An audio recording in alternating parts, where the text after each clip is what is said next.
eloquência, originalidade, humor, intimidade. Papo de Verve é um podcast sobre conversas que conectam. É sobre conexões com tudo o que nos afeta. Profundidade com leveza nos interessa. Nossos entrevistados são pessoas autênticas, inspiradoras, inteligentes, vibrantes, donos de um brilho próprio contagiante. São gente como a gente, quase sempre anônimos, que surpreendem com sua verve única. Eu converso hoje com a Gabriela Capim, nutricionista que conquistou o coração das mães brasileiras desoladas com o desafio de alimentar a prole. Ela comandou como apresentadora nada menos do que 11 temporadas durante 5 anos os programas Socorro, Meu Filho Come Mal e Cozinha Colorida da Capim, ambos do canal GNT. Programas estes que levaram à publicidade de seus 2 livros com os mesmos títulos. Mas todo esse enredo, que a tornou conhecida nacionalmente, é só um pedacinho do que a gente pretende nas conversas à flor da pele de hoje. Hoje, a verve que nos interessa é a que habita a Gabriela, de 45 anos, mãe da Sofia e do Antônio, mestra na arte de preservar a criança interior, exalando uma liberdade invejável, uma sensualidade tipo cara lavada, dona de uma energia contagiante e produtiva. Bem-vinda, Gabriela. Obrigada por estar aqui. Esse espaço eu gosto de enxergar ele como uma fogueira contemporânea, onde a gente conversa, alimentando e aquecendo os nossos corações e fortalecendo nossa amizade. Então, estou muito feliz de ter você e queria começar esse papo te perguntando o que tem te deixado à flor da pele. Bom, obrigada pelo convite. Você sabe que eu sou sua fã. Essa amizade se fortalece a cada encontro, né? Que venha mais esse. Ai, Mari, acho que hoje, assim, eu fico muito impactada com a falta de cuidado e de olhar, de empatia com o outro. Seja o outro o cara que tá te pedindo passagem no trânsito, a criança que tá chorando, o velhinho que precisa de ajuda para atravessar a rua, a galera que tá passando um perrengue no Rio Grande do Sul. Qualquer falta de empatia, cuidado de olhar para o outro, me dá um negócio assim que eu fico realmente triste, sabe? É um lugar que você fala, como é que pode? Te toca. Me toca muito profundamente, cada vez mais, eu acho. Por que será que a gente está vivendo isso, Capim? O que você acha que levou a gente para esse lugar que... Concordo com você, assim, é de sensibilizar, mas as pessoas parecem não estarem, né, sensibilizadas com tudo isso que tem acontecido. Eu acho que o corre tá difícil para todo mundo, sabe, Mari? O que eu percebo, assim, que a sensação que dá é que tá todo mundo correndo atrás do seu e ninguém olha pro lado para se dar a mão. Eu lembro uma vez que eu tava numa situação muito difícil, assim, muito assim, para baixo, e uma amiga minha falou assim, Capim, a melhor coisa que tem nessas horas é você ajudar alguém. Porque tem sempre alguém pior que a gente, sabe? Verdade. Então, se a gente, acho que tem esse lugar do corre, do dia a dia, que tá difícil mesmo pagar conta, tá difícil botar comida na mesa para muita gente, sabe? Há muito tempo. Então, tá todo mundo muito cansado mesmo. Então, você tem que correr atrás do seu e ainda tem que olhar pro lado para dar a mão, para acolher, porque tem muita gente pior do que a gente, sabe? Então, acho que sabe aquela coisinha de burro que bota assim... Sim. Do lado dos olhos, para você não olhar mesmo pro lado. E isso distancia a gente cada vez mais do outro, cada vez mais do coletivo, cada vez mais da potência da gente de transformar a situação que tá. Sim. Mas muitas vezes eu me vejo nesse lugar também, sabe? De estar ali, correndo atrás do meio, quando você olha pro lado, cara, você deu mole com quem mora com você, sabe? Não descuidou de quem tá ali no quarto do lado. Descuidou de você, às vezes, né? Às vezes, claro, da gente. Eu vejo, assim, escutando essa sua fala, penso também muito nas distrações, né? A gente vive num mundo distraído, é o tempo todo, assim, um excesso de estímulos vindo de todos os lugares, não tem espaço para uma conexão interior maior e a partir dela você poder se conectar com o outro, né? Então, quando você está nesse corre, super estimulada, tentando dar conta de listas de tarefas. Tentar dar conta não é viver. Não, definitivamente não. É uma sobrevida, é um possível. Eu acho que essas distrações todas também estão relacionadas com a superficialidade das coisas, né?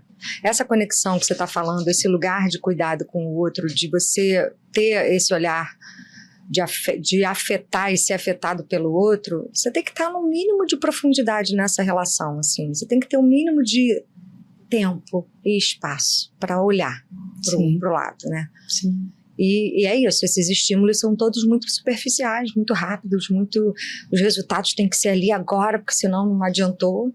E isso vai desde dessa loucura que são os algoritmos hoje nas redes sociais, até o resultado de um processo de reeducação alimentar numa criança, que às vezes as pessoas acham que vão ter em 23 minutos, como era o programa, né? O programa passava ali em 23 minutos, elas acham que a gente vai fazer milagre. Não, tem um processo, tem todo um lugar para ser tocado e afetado ali em qualquer relação que a gente queira criar com profundidade. Eu acho que a construção, né, ela não é... A gente vive uma sociedade do quick fix. É tudo, eu quero ficar bronzeada, então câmera de bronzeamento. Eu tô envelhecendo, eu coloco um botox. Meu filho não tá comido bem, eu dou um celular para ele ficar distraído, quem sabe ele come sem ele perceber. Quer dizer, tá esquisito. Mas pegando esse gancho, então, fala um pouquinho desse lugar, dessa construção que você vem fazendo, né, já tem bastante tempo, tentando ensinar mães que estão ali, muitas vezes desesperadas, né, esse lugar do filho não se alimentar toca muito profundamente mães e pais, né, as famílias, e eu acho que nessa sua trajetória você teve experiências onde você conseguiu acessar algumas famílias e de fato fazer com que eles percebessem que era possível mudar esse jogo, não rapidamente, né? Mas assim, me parece, me corrija se eu estiver errada, que esse tocar a família era fundamental, era mais do que uma receita, né? Porque se fosse só uma receita, olha, passo 1, passo 2, passo 3, todo mundo iria ser mestre em fazer essa transformação. E acho que nem todos eram assim, enfim, conseguiam fazer isso, receber a mensagem e fazer a transformação necessária. Conta um pouquinho sobre isso, porque algumas famílias recebiam melhor do que outras, mesmo quem estava vindo até você, né, a gente pressupõe que estava aberto à ajuda, mas aí não conseguia receber. Eu acho que tem vários fatores, Mário. Eu acho que assim, as famílias que se conectaram nesse processo, né, que entenderam qual era o processo, assim, se dá conta de que é um caminho que a gente vai percorrer, que o que precisa mesmo é mudar a forma de pensar nessa relação com o alimento, né, de pensar o que eu vou oferecer, como e por que eu vou oferecer daquele jeito. Porque a frase clássica que a gente ouve, pelo menos está comendo alguma coisa, né? Eu entendo a dor da mãe que dá um biscoito recheado no lugar de uma refeição, porque pelo menos ele está comendo alguma coisa, porque é uma angústia muito grande você ver o seu filho não comer aquilo que você acha que ele deveria comer. Sensibiliza muito essas mães.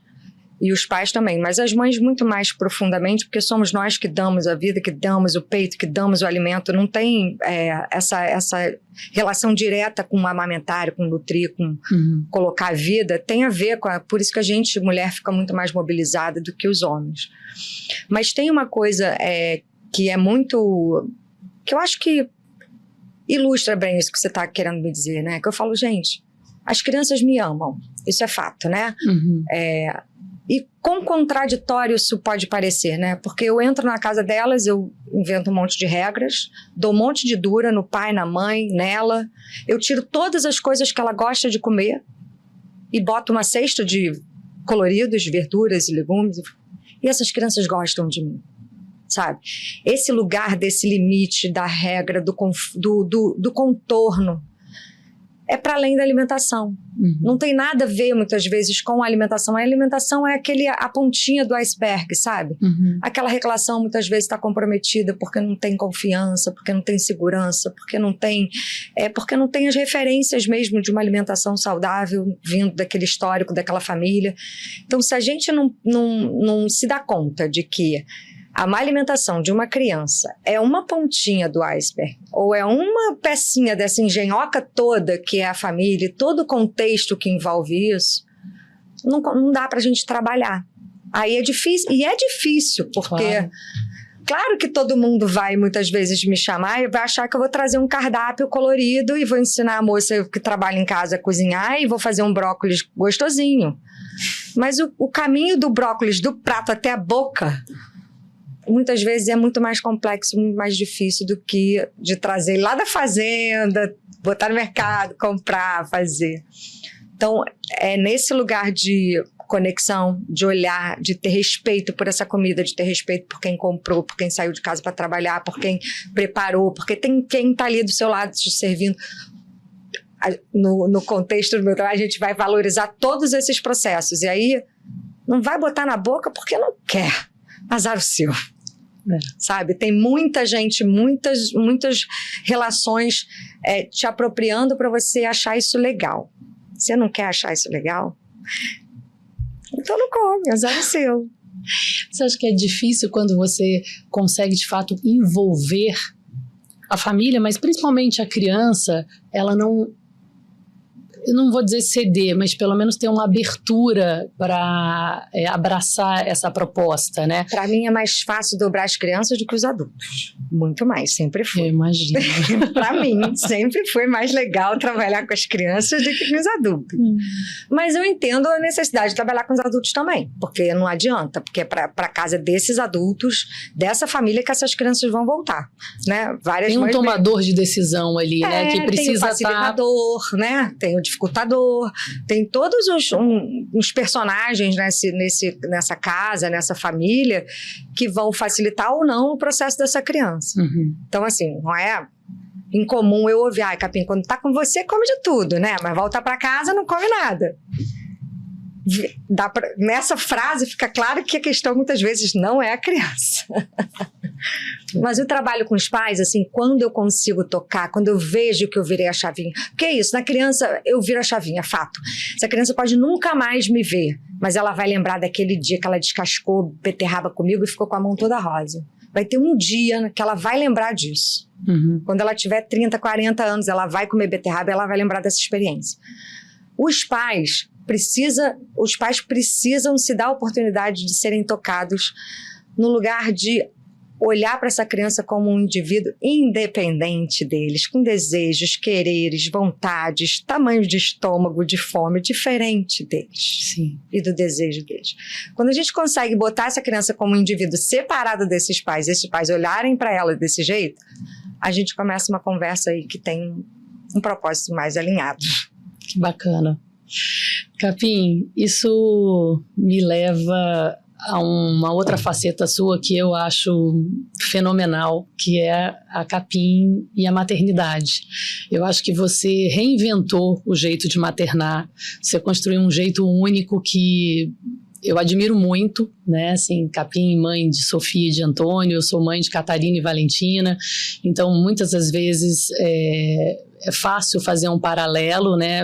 Outra mãe, 2 filhos, como é que tá o corre lá, como é que tá o corre aqui, e eu sempre me surpreendo como você consegue criar um jeito muito especial, muito bonito, muito verdadeiro de construir essa relação, assim, nada clichê, e o fruto é maravilhoso, né? Assim, Sofia tá super bem, Antônio também, e eu sei que os altos e baixos existem, sou sua amiga, já testemunhei vários, e até isso fortalece e faz essa relação crescer. Então, assim, uma das coisas que eu admiro muito é essa autenticidade, né? Essa coisa muito verdadeira que vocês construíram nesse diálogo, nessa conversa franca, esse respeito, né? Assim, como você respeita a individualidade de cada um e as dificuldades e as potências, e como é que veio tudo isso? Assim, a impressão que eu tenho é que o seu kit de maternidade, ele é muito mais repleto do que a da maioria das mães, entendeu? Você abre uma mala que vai tirando, assim, milhões de ferramentas que ajudam você a fazer essa maternidade de uma maneira única. Conta um pouco sobre isso pra gente. Você vai falando, eu falo, cara, é bem assim mesmo. Cara, é uma mala gigante, loucura, assim, ela cara. traz recursos que... Sabe, você falou isso, eu me lembro assim, quando eu engravidei da Sophie, né, minha primeira filha, eu já dava aula para criança há muito tempo. Eu já dava aula de capoeira há uns 5 anos para criança. Então, já tinha, apesar de eu, né, na minha fase, infância, adolescência ali que você fica, o que você vai ser quando crescer, eu não tinha esse lugar de queria trabalhar com criança. Com criança não era o meu foco. Mas, ao passo que isso apareceu na minha vida, e apareceu de uma maneira muito inusitada, né, e ao mesmo tempo eu tinha acabado de ser criança. Eu lembro que minhas primeiras aulas de capoeira eu tinha 20, e eu tinha uma turma de crianças de 14. Mas você olha e fala, gente, tipo, né, eu me sentia quase no mesmo lugar ali que eles. Sim. Quando eu fui mãe da Sofia, assim, eu tive uma situação muito peculiar, que o pai dela era músico e estava num corre de gravação muito forte, e de shows. Então era eu e ela mesmo, assim. Com 10 dias a moça que trabalhava na minha casa faleceu. E eu, no 10º dia de primeira viagem de mãe, eu não tinha ninguém. A minha mãe estava morando no sítio. E aí eu tive que ir criando a minha rede de apoio, e eu lembro muito dela muito bebê, e eu fazendo os combinados com ela. Essa aqui é a sua cama, é aqui que você vai dormir a noite inteira, aqui é o seu banheiro onde a mamãe vai te dar banho. Assim, Mária, no dia que eu cheguei com ela da maternidade, eu apresentei a casa contando cada cômodo, como é que ia ser a nossa vida, aqui é o seu carrinho, a gente vai passear na lagoa de manhã, aí a gente volta. E tudo que ia acontecendo ao longo do dia, eu ia conversando com ela, porque ela era a minha parceirinha ali, era eu e ela em casa. E eventualmente um ou outro parceiro, rede de apoio ali comigo, mas se eu não falasse com ela, se eu não conversasse com ela, eu ia ficar sozinha ali no rolê. Quando o Tom chegou, ela já era muito meu fechamento, sabe? Ela tinha 2 anos, mas a gente fazia os combinados e era muito. É claro que criança fazia birra, descombinava, né? Mas tinha uma... E a gente foi crescendo desse jeito. Eu e eles, né? Eu fui mãe nova, eu acho. Eu olho hoje para trás, eu falo, cara, eu era nova. Eu tinha 26 e 28 anos quando eu fui mãe. Ao mesmo tempo, eu olho hoje, eu com 46 e eles com 19, 17, eu sou nova, né, para ter filhos já indo para o mundo, assim. Então, tá tudo certo. Mas eu acho que teve esse lugar da gente ir crescendo junto, da gente ir entendendo o que cada um precisava em cada momento. E a gente passou por muito perrengue juntos, né? Nós 3, muito, assim. Muita falta desse pai que viajava muito, apesar de, enquanto a gente era casado, tinha uma estrutura, tinha uma dinâmica da casa, tinha uma estrutura bacana que ele conseguia dar conta, né, e sustentar. Eu nunca não trabalhei, então assim, eu lembro, deu muito nova, eu falava, eu só vou ter filho depois que eu tiver um trabalho de carteira assinada, porque aí eu vou ser obrigada a voltar, porque para eu ser abduzida por esse mundo é muito fácil. Então eu só tive filho depois que assinaram minha carteira. Minha carteira era professora de capoeira. E aí eu tinha que voltar para dar aula. Então eu voltei a dar aula de capoeira, voltei a atender, voltei a trabalhar muito, muito cedo com eles, muito cedo ali. Eu também tinha meu corre. Então, os combinados sempre funcionaram muito bem, sabe, Mari? Transparência, verdade. Eles me viam sofrer, eles me viam chorar, eles me viam passar perrengue. Porque isso era uma coisa que eu acho que fazia parte, assim, é claro que eu poupava eles de muita coisa, mas tinha um lugar do tipo, eu precisava tirar essa capa de Mulher Maravilha, sabe? Quando eu chegava em casa. E muitas vezes eu tava com eles. E, pô, se eu não tirar a capa... tipo, eu vou ensinar pra minha filha que não se tira a capa da Mulher Maravilha. Sabe? Todos os super-heróis masculinos, eles têm lá o secreto, né? A identidade secreta deles. Onde eles vão recarregar, né? As energias. Eles mostram as fragilidades. Eu demorei muito para descobrir que a Mulher Maravilha também tinha. E mesmo assim, ela é sinistra mesmo depois que tira a capa, né? Então, foi muito por aí essa conversa com eles, assim. E é assim. É num lugar de muita transparência. Sempre foi. Eu vou ressaltar 2 coisas dessa sua fala que eu acho, assim, super importante, né? para todas essas mães, não subestimar essa criança, né? Então, você desde pequenininha poder falar a verdade abertamente, compartilhar o que está acontecendo, sem... acho que muitas vezes o adulto, não, eu vou proteger a criança, e não está protegendo. Você está deixando de criar uma oportunidade para esse indivíduo crescer, desabrochar, fortalecer, entrar em contato com o real. Sim. E o real não é protegido, não é fofinho, não é controlado, né? Então, eu acho que muitas vezes a gente peca, né? Assim, os pais hoje, nessa proteção, principalmente pais de uma estrutura, né? De uma condição sociocultural, financeira, privilegiada. Eu vejo que essas crianças, frutos, né, dessas famílias, elas estão ficando atrofiadas, porque elas são super protegidas. Então, esse é um ponto que, não sei, me caiu aqui como um alerta. Assim, a gente não ajuda com essa super proteção. Você sabe que você está falando, me veio duas coisas, assim, que hoje eu converti isso para o meu trabalho, né, de alguma forma, mas que é muito presente na minha relação com meus filhos. Assim, eu nunca tive nem pena nem preguiça deles, sabe? Que maravilha. Nem pena nem preguiça. Não dá para ter pena nem preguiça de criança. Você quer educar? Você não pode, ai, mas poxa, tadinho, né? Não tem tadinho, cara. Porque o mundo não é fácil, a vida não tá aí pra gente só ter o que a gente quer, só fazer o que a gente quer. Não dá pra levar isso pro mundo. Ah, mas ele quer, mas ele pediu. A vida não é assim. Não. Então, nunca tive esse lugar de peninha, sempre me deu muita angústia. Às vezes minha mãe falava, ai, mas tadinho não. E aí eu pegava logo pesado com ela e falava, mãe, pensa numa pessoa coitada, vê se é isso mesmo que você sente do seu neto. Você acha que ele é um coitado? Não, ele não é coitado.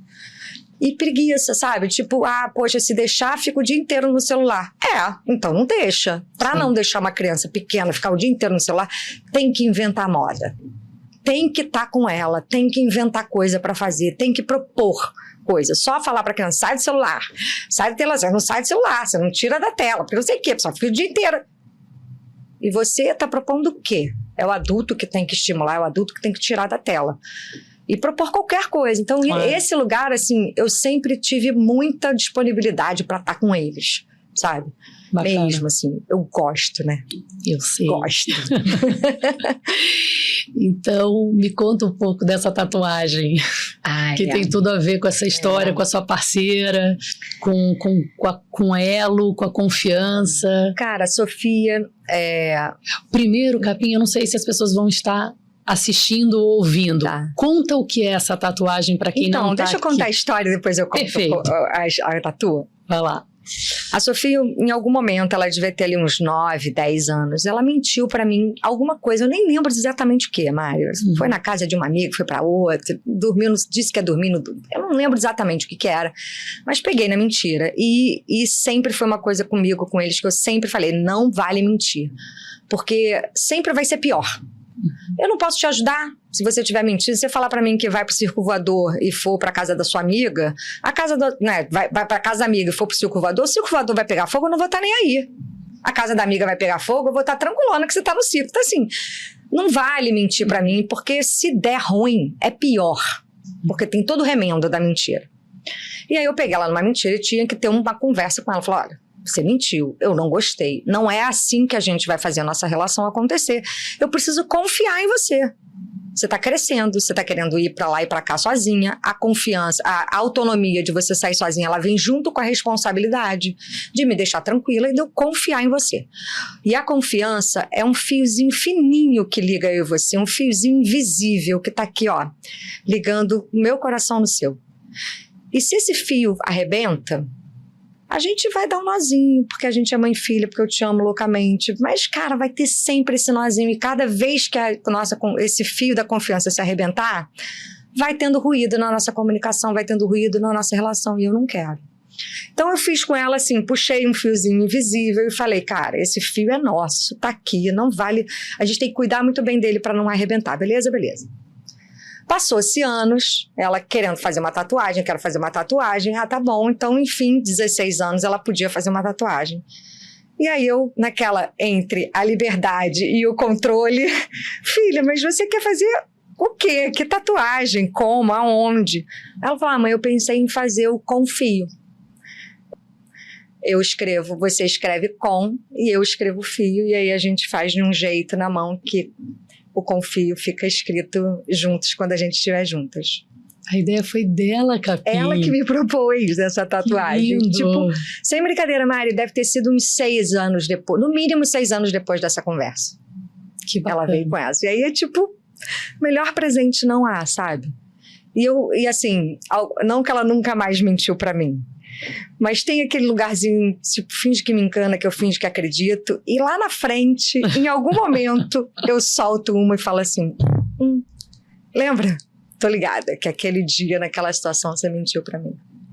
E eu desconstruo ali, às vezes na leveza, às vezes numa hora que deu ruim. Você falou, tá vendo? Se eu não tivesse mentido lá naquele dia pra mim, nada disso. Eu gosto de trazer esse lugar com eles, que é dessa... que é um pouco coisa de mãe mesmo, sabe? Quando você sabe que vai dar ruim, você sabe que vai dar ruim. Aí você avisa, você não avisa, você deixa dar ruim. E aí depois você fala, então, lembra que eu te avisei que se fizesse desse jeito ia dar ruim? Então. E aí isso traz para eles um lugar de confiança muito forte na gente.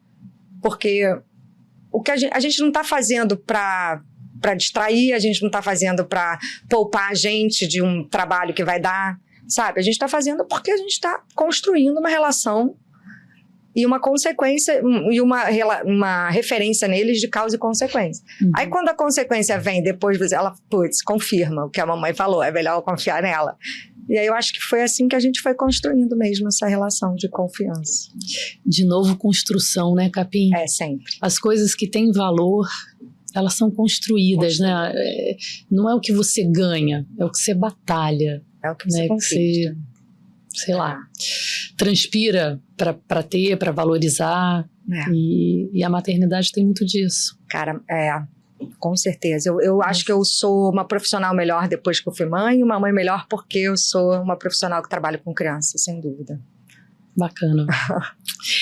Bom, vou te pedir para falar sobre outra coisa que me encanta, que é essa liberdade toda que você possui, Capim, assim, que você não abre mão, que você não negocia e que você vive com muita leveza, porque eu vejo, assim, principalmente em tempos, né, de mulheres questionando o patriarcado e o feminismo, assim, tem muita gente que faz isso com pouca leveza. Até porque não é fácil, né? Assim, esse lugar de brigar por um espaço nem sempre é fácil. Mas quando eu olho para você e a sua relação com a liberdade é tão leve que eu falo, gente, como ela consegue ter isso de uma maneira tão espontânea e que liberdade é essa que eu falo? É toda, é total, Capim. Você não negocia com padrões de beleza impostos, você não negocia com costumes, né? Uma sociedade que diz que mulher tem que fazer isso ou aquilo, que pode...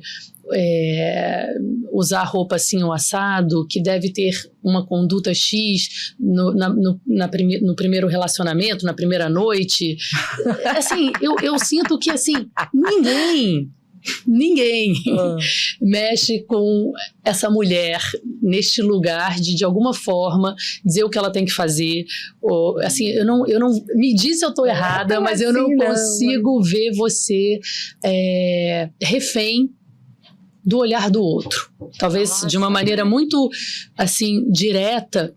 Isso me impressiona, porque eu acho que em alguma medida, todas nós, em algum momento, ou em vários momentos, estamos aí tentando negociar com uma tal sociedade, com uma família, com uma relação que nos é importante, né? Assim, um filho, um marido, uma mãe, às vezes até uma amizade. E eu sempre te vejo tão plena nesse lugar, assim, que, enfim, me chama muita atenção. Queria que você falasse um pouco sobre isso, se você enxerga isso dessa forma. E como é que você fez para conquistar isso? Me parece natural, talvez por isso eu vejo tão leve, mas da onde, que chip foi esse que imputaram nesse indivíduo aqui na minha frente, capaz de, tipo, livre? Mari, você vai falando isso aqui, eu tô assim, caraca, pior que é isso mesmo, né? É totalmente, Capim. É isso mesmo. Eu tô me dando conta enquanto todo mundo você que te fala, conhece, né? sabe que é isso. Que é engraçado, assim, porque eu acho que há muito pouco tempo, e aí eu digo há muito pouco tempo mesmo, tá? Papo de 6 meses, 1 ano, que eu me sinto assim, desse jeito que você tá falando. Mas eu entendo que durante muito tempo, durante a minha vida toda, eu busquei por isso, sabe? Mas sempre foi muito conflitante. Então, por exemplo, quando você fala, eu sou uma moleca, né, Mari? Você fala que eu fujo dos padrões de beleza da mulher, porque eu sou uma moleca, né? E isso foi muito doido. Mas você se permite ser moleca? Agora sim. Você sabe, durante muito tempo eu me questionei, assim, se isso me invalidava como mulher. Então, muitas vezes eu falei, gente, será que eu sou sapata? Será que eu gosto de mulher e tô enrustida? Porque eu gosto de me vestir de um jeito confortável. Eu usava muita roupa dos meus irmãos, usava roupa dos meus namorados. E o meu cabelo, agora eu acho meu cabelo maneiro, sei que, mas até tempos atrás era difícil domar essa juba. Então foi um processo de me encontrar com essa mulher que muitas vezes é feminina, sim. Hoje em dia eu me olho e falo, cara, tô gata, sim. Sabe? Que pode estar com uma blusona larga, que pode estar com uma calça baixa, que não é isso que vai me definir linda, bonita, gata, gostosa, menina, menino. Não tenho esse lugar. Hoje, eu gosto de me olhar no espelho e me sentir confortável e à vontade. Se eu vou para um jantar de gala ou se eu for para o Maracanã, eu hoje vim para cá pensando nisso. Eu falei, cara, tô toda... Mari falou que é só de cima que aparece. Vim com a pantufa que eu fico em casa. Assim, porque não vai aparecer o vídeo. E esse lugar dessa mulher que se olha no espelho e se acha gata, mesmo com celulite, mesmo com a bunda um pouco mais caída do que gostaria, eu acho que eu me acho gata mesmo, sabe? Você é gata. E muitas vezes, assim, eu vou pra night, eu boto uma lingerie maneira, eu não quero nem saber se eu vou dar beijo na boca, se eu vou ficar, se eu vou encontrar. É pra mim. É porque eu olho no espelho, eu gosto mesmo de me sentir bem comigo. E aí o processo de liberdade com o outro, assim, também foi uma construção.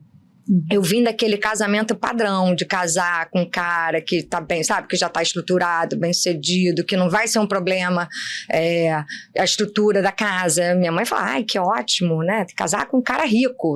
Porque você pra casar com um cara rico, você não precisa fazer nada, né? Você não precisa ser ninguém, basta... Então, na minha família tinha essa onda, tipo, não importa que você vai fazer muito, bom você casar com um cara maneiro. Eu, por acaso, me apaixonei por um cara que tinha já uma estabilidade profissional, era mais velho que eu. E aí eu fui naquele padrãozinho, casei, tive um filho, tive outro filho e, enfim, me separei.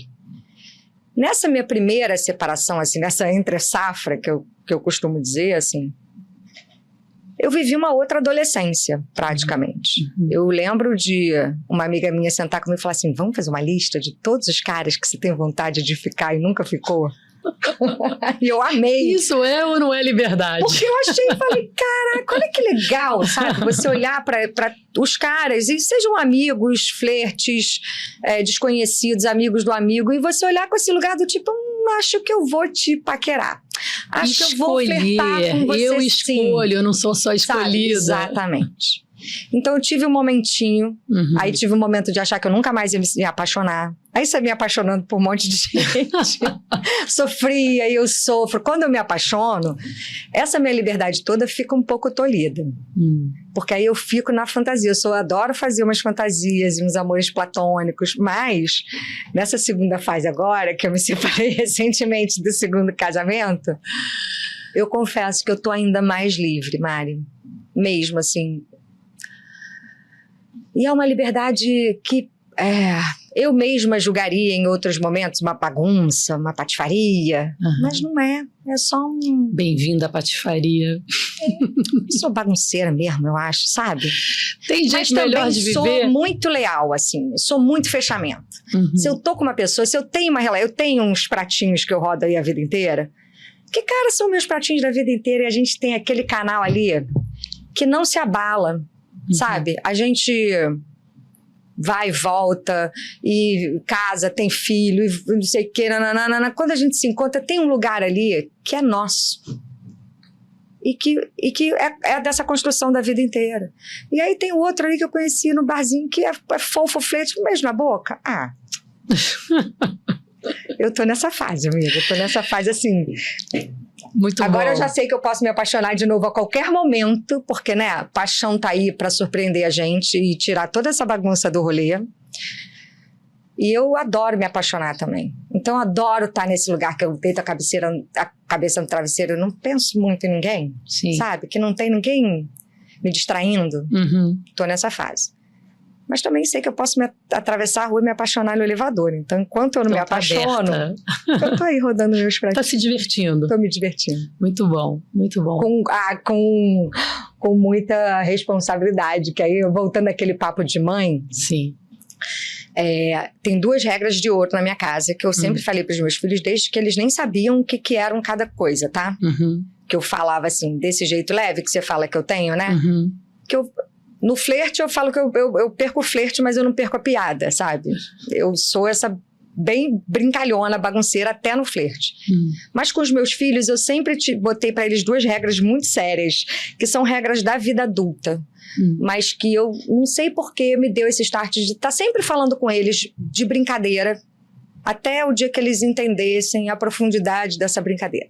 A primeira regra, não pode trepar sem camisinha. Eles não sabiam que era trepar, e essa frase já saía da minha boca com eles. Enfim, quando eles descobriram que era trepar, eles já sabiam que não podia trepar sem camisinha. E é claro que eles já treparam sem camisinha, já me deram sujo, já me deixaram tensas, mas lá naquele lugar, tem um lugar lá que eles sabem que eles estão dando mole, que na hora que eles vierem me falar, eles vão vir com o rabinho entre as pernas porque deram mole. Então essa é uma regra que eu mesmo cuido. Eu tô me descobrindo com a camisinha feminina, porque às vezes é chato pedir pro coleguinha botar a camisinha, o coleguinha fica te dando volta e não quer. Então tá bom, então eu tenho a minha camisinha feminina aqui e eu tô me adaptando bem com ela. Muito bom. E a outra regra, que é a segunda regra de ouro, é não se envolva com os pós brancos. Açúcar, farinha, sal. E aí, enquanto eles vão crescendo, eles vão descobrindo outros que também não fazem tão bem assim, né? Muito bom. Então, gostei. Desde sempre. Quando eles só conheciam a farinha e o açúcar, eles já sabiam que não era legal se envolver muito com eles. Ai, Capim, maravilhoso. Deixa eu te perguntar uma outra coisa que tem a ver, eu acho, com essa maneira leve que você olha para a vida. A gente falou da maternidade, a gente falou da liberdade e a gente falou do trabalho, né?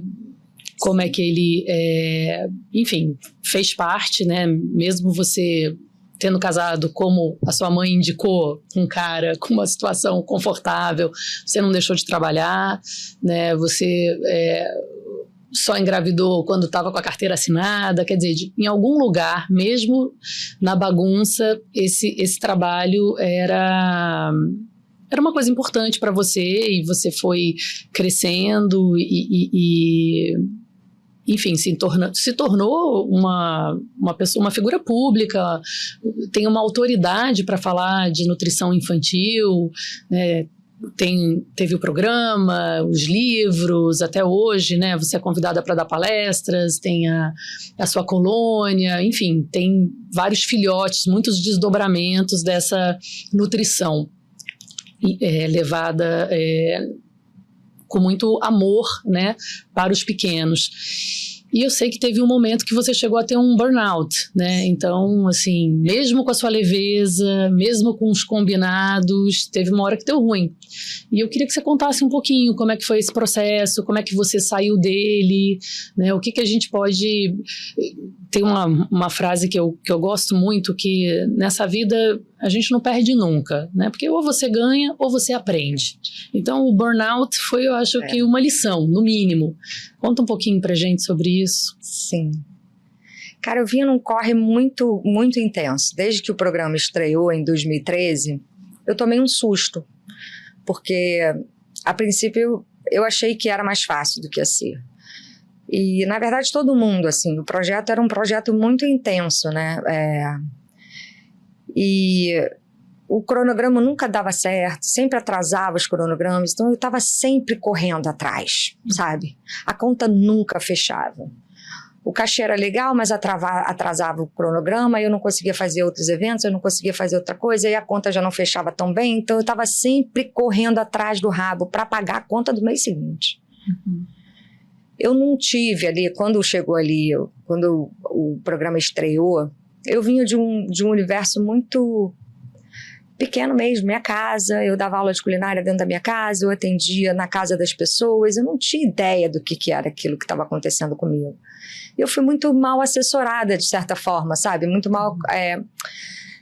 eu não sabia lidar com aquelas coisas, com produção, com contratos, então eu ficava muito à mercê, eu me sentia muito abusada, sabe, Mari? E eu nem sei se era isso mesmo. Hoje em dia eu olho para trás, eu não consigo nem fazer, eu acho que eu era perdidona. Eu fazia porque tinha que fazer e ali cumprindo as funções, naquilo, exatamente. Né? Eu senti muito falta de ter alguém que olhasse e falasse, cara, calma aí, vamos entender essa agenda, vamos entender essas contas, vamos entender o que você precisa. Uma parceria profissional mesmo, sabe? Não tive isso. Então, fiquei muito perdidona, muito doida e emendando muita coisa na outra. Em 2018 foi uma emenda, fiz Colônia em janeiro, gravei o Socorro Meus Pais Comem Mal, lançamento de livro que a gente rodou 8 capitais do Brasil no primeiro semestre, Colônia no final, em julho, chegou em agosto, eu literalmente caí de cara no chão. Eu tive um teto preto, um desmaio, eu estava conversando com um amigo, me senti mal, baixou a pressão, eu nunca tinha desmaiado, então não sabia muito bem o que ia acontecer, fui dar um passo à frente, caí de cara no chão. E nessa eu quebrei a mandíbula em 3 partes. E aí quebrei 17 dentes. Então, de um dia para o outro, eu era a pessoa que não podia falar de comida, nem comer, né? Eu não conseguia nem falar nem comer. Então, foi um processo muito difícil, muito doloroso, em vários níveis, essa queda foi só o início da tsunami. 2 meses depois, meu apartamento inundou. 1 semana depois do meu apartamento inundado, meu ex-marido, que fazia guarda compartilhada, e a gente morava no mesmo prédio, anunciou que ia se mudar e morar em outra cidade. E as crianças iam ficar sozinhas comigo. Minha mãe teve um infarto no final do ano, então foi uma sequência de coisas que eu fiquei num estado, assim, de depressão mesmo, assim, pós-traumático. Fora todo o trauma físico que eu estava tendo, que era muito doido, porque se você me encontrasse na rua 1 semana depois do meu acidente, você não ia ver nada. As pessoas me encontravam e falavam, nossa, você tá ótima. Eu falei, já aqui para trás tá tudo quebrado. Eu não conseguia nem falar, assim, todos os meus dentes para trás estavam quebrados. Então, assim, muita dor. Eu, durante, 3 meses, eu fazia fisioterapia de 3 em 3 horas. Eu visitava o dentista 3 vezes por semana e ficava 3 horas deitada na cadeira do dentista. Foi um processo que demorou 1 ano e meio, assim, físico, para eu me recuperar. Psicológico e emocionalmente, eu acho que eu tô me curando ainda, sabe, Mari? Agora, esse ano, fazem 6 anos desse acidente. E esse ano é o primeiro ano que eu tô me sentindo inteira de novo. E entendendo que lugar é esse profissional que eu quero estar, como que eu vou me estruturar profissionalmente. Eu sei que eu tenho uma potência que não está na sua melhor performance atualmente. Mas eu busco ferramentas e caminhos para encontrar esse novo caminho. Uhum. Porque outro tombo desse não dá para dar, né? Ainda não é fácil pagar as contas, então assim, muitas vezes eu me vejo no mesmo lugar de tipo, caraca, como é que eu vou pagar a conta mês que vem? Mas também respira, volta, vai dar um mergulho na praia, não é assim que você vai resolver, não é virando a noite trabalhando que você vai resolver. Então eu tô nessa busca, ao mesmo tempo também entendendo melhor o sistema, entendendo melhor o que eu preciso para as coisas funcionarem, qual é o papel do produtor, qual é o papel do diretor, qual é o papel da produtora, qual é o papel de todas aquelas pessoas que me rodeavam. Uhum. Antigamente eu não entendia nada.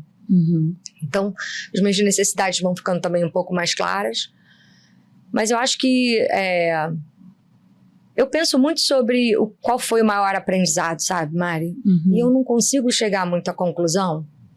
Eu acho que eu ainda não...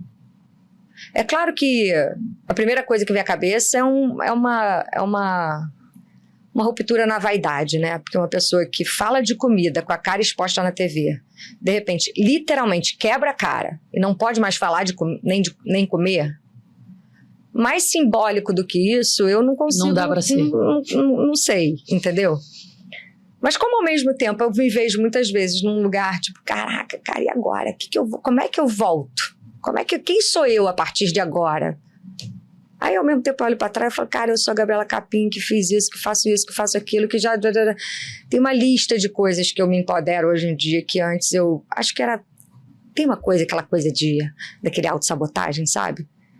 Que é fácil, sabe, Mari? Pra mim, eu tive muita dificuldade de valorizar a minha potência, porque era muito fácil trabalhar com aquelas crianças. Era muito fácil fazer É muito fácil pra mim fazer uma criança gostar de brócolis, mesmo... Eu sei fazer uma criança comer qualquer brócolis. Eu sei fazer isso. Mas o entorno todo que eu preciso para ter a tranquilidade que eu preciso para fazer essa criança comer brócolis, dá muito trabalho. E hoje eu reconheço que a minha potência precisa de uma estrutura muito grande por trás que dá muito trabalho e que não é a minha potência. Então, esse equilíbrio é o meu lugar de construção, é o meu desafio de hoje. Acessar, vamos chamar de superpoder, né? Que é essa facilidade, essa naturalidade para ter essa conversa com as crianças, não só para elas comerem brócolis, mas para tudo. Você tem uma magia, né? Ao lidar com elas. Para você poder acessar isso, um entorno precisa mais tranquilo. Ser construído de uma maneira mais estruturada, para você poder estar bem e poder fazer o que é melhor que você faz bem, sabe? Eu acho que isso também tem muito a ver essa sua narrativa 6 anos depois, hoje aqui, calma, muito lúcida, tentando entender o que aconteceu. É fruto também desse tempo todo de terapia, né? Sim. Quanto tempo você fez de terapia, Capim? Cara, a primeira vez que eu fui pra terapia, eu acho que eu tinha uns 18 anos. 17 para 18 anos, eu falei, cara, acho que eu preciso. E é engraçado, assim, porque minha mãe é zero adepta à terapia, meu pai nem se fala. Minha tia é psicanalista e... Eu lembro dela, eu muito pequena, assim, eu tinha muitas crises de amidalite, sabe? E toda vez que eu ia conversar com ela falava assim, tá, mas o que aconteceu? Você brigou com alguém? Você dizia quem? Aí sempre tinha uma tretinha, ela falava assim, então. Aí eu conversava com ela, no dia seguinte eu já tava melhor da minha, sabe? E ela sempre via, eu falei, cara, tem alguma treta aí nesse rolê, assim. O corpo, ele fala pela gente, é fato. Então, pra eu não ficar doente, vamos pra terapia. E aí eu fui a primeira vez com 18, fiz um tempo, não achei muito maneiro. Aí depois, quando o Tom nasceu, eu fui de novo, porque eu fui fazer a introdução alimentar dele e ele não comia. E eu fiquei muito impressionada, porque eu já tinha feito a introdução alimentar de vários pacientes, da minha própria filha, todo mundo comia bem e o meu filho não ia comer, como assim? Aí fui conversar com essa minha tia, e minha tia falou, eu acho que você precisa ir pra terapia de novo. Lá fui eu pra terapia. E aí foi engraçado, porque uma das primeiras coisas que eu fiz, sei lá, 3, 4 sessões dessa vez, assim.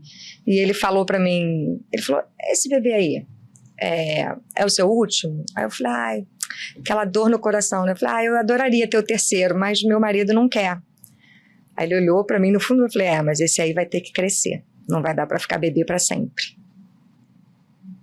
E aí eu entendi que era muito mais eu que estava no processo ali de não conseguir me desvencilhar daquele bebê fofildo que era o Antônio.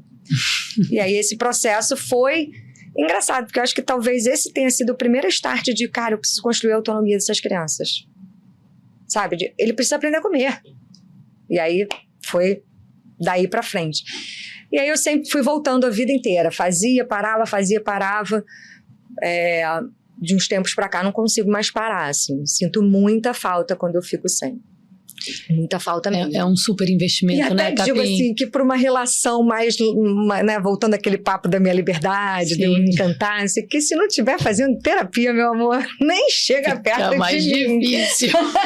Nem tenta colar, porque assim, esse meu último casamento teve um momento que Porque eu lembro claramente de falar assim pra ele. Eu falei, cara, volta pra terapia. Volta a meditar, porque eu tô indo. Se você não vier comigo, eu vou embora. Construção. Tudo é sobre construção, né? Construção de quem nós somos, enxergar quem você é num determinado momento eu acredito assim, imprescindível para você poder ir para algum outro lugar, né? Se você não sabe nem quem você é, onde você está, como é que você pode querer fazer uma mudança, uma transformação, enfim. E eu entendo que a gente, assim, essa vida vale a pena quando você está aprendendo, quando você está construindo, quando você está crescendo. E a terapia, enfim, é uma dessas ferramentas que todo mundo devia ter na sua bolsa, né? O kit de sobrevivência, assim, uma boa terapia feita com vontade. É uma boa terapia, né, Mari?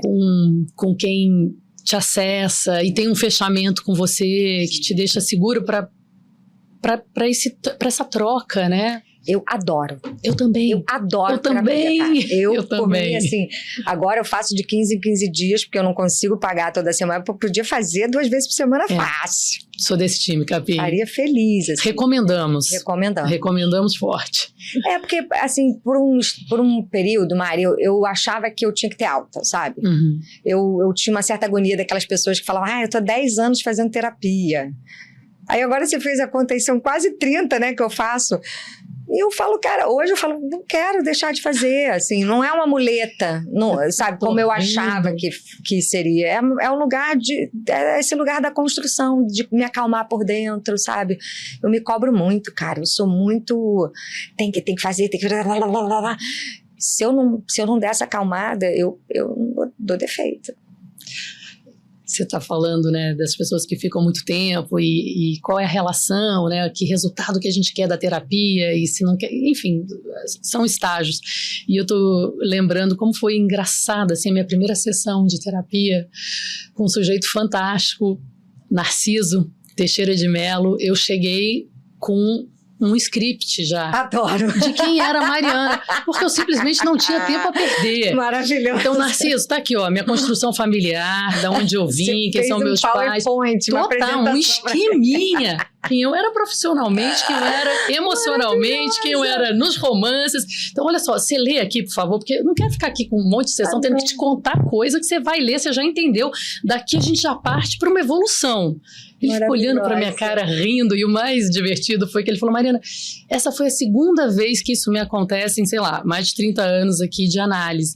Eu falei, quem foi outra pessoa? Foi um presidiário. Ele também disse que não tinha tempo a perder. E também me entregou um dossiê de quem ele era. Eu falei, entendi. Mas era isso, assim, no início, né, aquela Mariana ainda muito sem noção, até do processo, do que eu ia encontrar, estava muito mais preocupada com o resultado. Total. Né? Ô Mari, a primeira vez que eu fui pra terapia, assim, que depois dessa do Antônio, que eu fui por mim mesmo, eu fui porque meu pai tinha recebido o diagnóstico de câncer, e eu tinha uma relação muito difícil com ele, depois ali na fase adolescente ficou muito distante, e eu pensei, bom, preciso resolver minha relação com esse homem, não vai dar pra ele morrer se eu depois que ele morrer ficar aqui me chorando pitangas, não vai dar. Fui pra terapia, meu pai faleceu, aí fiquei ainda mais um tempinho, aí eu lembro do dia que eu cheguei, falei, então, meu pai faleceu, né, não tem mais o que eu já resolvia, né, aí ele falou assim, bom, se você não esperar sua mãe ficar doente pra resolver a relação com ela, você pode ir embora. Opa, então acho que eu vou ficar mais um pouquinho. Aí era isso, tinha sempre Aí ele passou 2, 3 sessões dizendo que, nossa, tá se entendendo com a sua mãe. Eu falei, bom, então já posso ir embora, né? Bom, eu ia gostar de ver você ganhando seu dinheiro, né? E trabalhando com o que você tem. Aí eu fui indo assim, sabe? Tipo, cada vez ele me empurrava mais um pouquinho, até que chegou uma hora que é isso, assim. Ele, infelizmente, faleceu no meio do processo. Hoje eu tenho uma outra terapeuta que é isso, não largo de jeito nenhum. Não fico sem. Muito bacana. Minha Flor, infelizmente nosso tempinho tá ficando curto, mas eu queria fechar com um pedido, que é uma outra parte surpreendente da Gabriela Capim, que é essa pessoa que consegue manter a criança interior viva. Não é à toa que você tem essa facilidade de lidar com crianças. Você conseguiu não fechar essa criança que todo mundo devia celebrar dentro de si, e a gente não aprende isso, né? E a maioria dos adultos tem uma dificuldade enorme de acessar essa criança, e por isso nos tornamos tão duros e deprimidos e tristes e inaptos para levar essa vida com a leveza que ela precisa, que ela demanda, e você é a rainha de celebrar essa criança interior. Eu queria que você desse uma dica para todos que estão nos ouvindo, assim, como é que a gente faz para não perder essa criança interior? Cara, Mari, olha que maneiro, você estava falando assim, enquanto você falava, eu só pensava na capoeira. Maneiro. Eu não sabia qual era a pergunta que você me fazia no final, né? Uhum. Mas eu só pensei na capoeira, assim. E aí, como dica, talvez seja isso. Talvez seja a gente ir pro corpo, sabe? Uhum.